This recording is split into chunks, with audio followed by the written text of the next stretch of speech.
Toutes les occasions nous sont offertes pour pouvoir comprendre l'impérialisme et ses manifestations.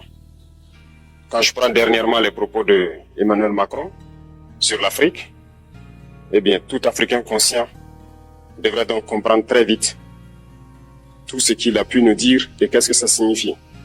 Le général Tchiani a dit il n'y a pas longtemps du changement donc de tactique ou de stratégie des forces françaises en Afrique, et je pense qu'il est venu le confirmer. Il s'agit de dissoudre et de garder un dispositif socle. Et Emmanuel Macron l'a si bien dit qu'on ne peut que le remercier pour cette sincérité, même si certains ont voulu mettre la poudre aux yeux de leur population, mais la réalité finit par rattraper aussi. Ils ne partiront pas de certains pays, ils ont juste dissous le dispositif. Vous ne les verrez plus dans des bases, mais dans les ambassades, ils seront là.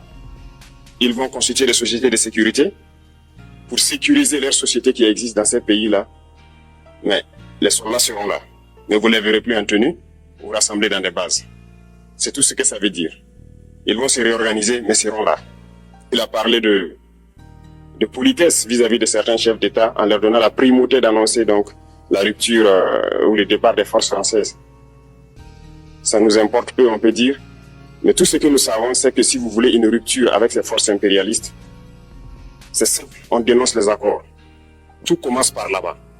Et je pense que l'exemple du Tchad, en tout cas, est palpable. Ils ont commencé par dénoncer les accords. Sinon, si on ne dénonce pas les accords, juste dire que les bases quittent, on n'a rien fait. Parce que le problème se trouve dans les accords coloniaux de défense qui ont été signés depuis l'indépendance. Le plus dangereux n'est pas ceux-là que vous voyez dans les bases. Le plus dangereux, ce sont les conseillers militaires. Les conseillers militaires existent dans tous ces pays. Ils ont existé au Burkina aussi jusqu'en fin 2022, jusqu'à ce que nous prenions nos responsabilités. Et qui sont ces conseillers militaires? C'est ceux-là qui sont censés mettre en pratique la politique de la France ici. Ils doivent travailler à rendre nos armées très faibles pour que la France puisse toujours avoir l'argument d'exister ici. Sous Blaise Compaoré, ils avaient réussi. Nos sentinelles prenaient donc la garde avec des bâtons. C'est ça que la France veut de nos armées. Lorsque nous arrivons à cette étape, nous n'avons pas le choix que de vouloir qu'ils viennent s'installer. Mais l'armée burkinabé a réussi à un moment donné à se débarrasser des conseillers militaires. Malheureusement, je pense qu'en 2019, après l'opération Otapouane, où ces Français ont vu que l'armée burkinabé a encore une capacité de réagir au terrorisme, ils ont appelé le chef d'état-major en France, ils l'ont instruit de reprendre les conseillers militaires dans toute la structure. Eh bien, il n'a pas accepté, mais au retour au pays, les politiques l'ont instruit d'accepter les conseillers militaires. Et c'est là que les conseillers militaires sont revenus dans l'armée burkinabé en 2019. Avec toutes les conséquences qu'on connaît, l'armée était en train de disparaître dans les années 2020-2021. Et d'ailleurs, c'est le moment où beaucoup de militaires ont dû déserter parce qu'il n'y avait plus d'espoir. On était en train de s'effondrer. Voilà un peu comment ils travaillent. À l'état-major général des armées, dans tous les états-majors d'armée, dans les écoles, c'est eux qui sont censés dicter la politique de notre armée. C'est eux qui nous disent combien recruter, quand recruter et qu'est-ce qu'il faut en faire. Ils sont dans les écoles pour nous dire comment il faut les former et ainsi de suite. Tant que ces conseillers militaires sont là, vous n'êtes pas indépendant. Votre armée aura juste l'apparence d'une armée qui sera là en train de faire des parades, du cirque. Mais lorsqu'il viendra la guerre, vous vous rendrez compte que la parade, c'est une chose, mais la guerre, c'est une autre chose. Il faut rompre les accords. C'est la seule façon d'avoir une armée indépendante et se construire, être fort. Mais beaucoup de gens ne le comprennent pas peut-être. Et même avec ces accords, la France choisit dans nos États des élèves officiers pour aller les former. C'est à travers ces mêmes accords. Mais en réalité, ces officiers qui partent se former pour la plupart, pour la France, ils viennent pour servir l'État français dans leur pays. Ils ne viennent pas pour servir nos pays. Ils les forment pour qu'ils viennent servir les intérêts de l'État français. J'en veux pour preuve.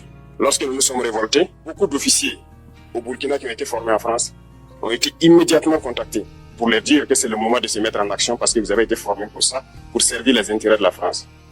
La plupart de ces officiers nous ont rendu compte, nous avons pris acte et nous continuons de suivre. Lorsque un officier formé en France arrive dans son pays et par malheur meurt soit par accident ou bien sur le champ de bataille, en France, il y a une nuit d'hommage aux morts dans l'armée, comme partout ailleurs. À la nuit d'hommage aux morts, on cite le nom de l'officier en question et on dit mort pour la France. Il ne le forme pas pour servir son pays, il le forme pour servir leur État. Et dans beaucoup d'États africains, il y en a plein de ces officiers. Combien sont patriotes, Dieu le sait. C'est une leçon que Emmanuel Macron a donnée encore aux chefs d'État africains, de se rattraper et de pouvoir vraiment mener cette lutte contre l'impérialisme. Mais en plus de ça, il a aussi insulté tous les Africains dans ses propos. Il y a une partie qui a retenu mon attention, là où il parlait d'ingratitude. Et que l'ingratitude est une maladie non transmissible aux humains. Lui, il est humain, notre ingratitude n'est pas transmissible à lui. Voilà comment ce monsieur voit l'Afrique, voit les Africains. Nous ne sommes pas des humains à ses yeux. Peut-être que c'est lui qui n'est pas humain, il ne se met pas dans la classe des humains. Mais s'il y a bien l'ingrat, c'est bien lui. Je pense que s'il n'est pas athée et qu'il prie, à chaque matin qu'il se réveille et qu'il prie, il devrait aussi prier les Africains. Parce que c'est grâce à nos ancêtres qu'il existe aujourd'hui une France. Il devrait nous prier. À ses yeux, nous ne devons pas être des humains, nous sommes plus que des humains. Ce sont des messages très forts qu'il passe. Moi, je pleure le peuple français. Mais quand même, il est bien pour l'Afrique. Il est mal nécessaire pour nous. Ceux qui veulent se réveiller, se réveillent. Ceux qui ne veulent pas se réveiller, comme on le dit, on ne peut pas réveiller quelqu'un qui ne dort pas. Les Africains doivent se réveiller. Nous devons travailler à être indépendants, à faire au moins que nos peuples connaissent le bonheur. Et la lutte contre l'impérialisme, c'est ça. Il faut décoloniser les mentalités, prendre en compte toutes ces données-là, parce que le monde nous donne tellement d'exemples à voir. Pour eux, il n'y a pas de morale. Ils peuvent vous désigner aujourd'hui terroriste, mais demain, vous êtes un héros. Par leur simple bouche. Ils décident de ce qu'ils font. Ils parlent de démocratie, mais ils se font eux-mêmes des coups d'État constitutionnels entre eux. Ils parlent des droits de l'homme, mais ils déciment des populations ailleurs. L'Africain doit se réveiller, l'Afrique doit se réveiller. Et le combat contre l'impérialisme est permanent.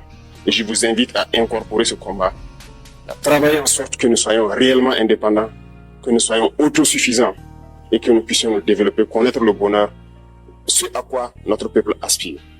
Merci, je vous souhaite une très bonne journée, une très bonne semaine et une très bonne année.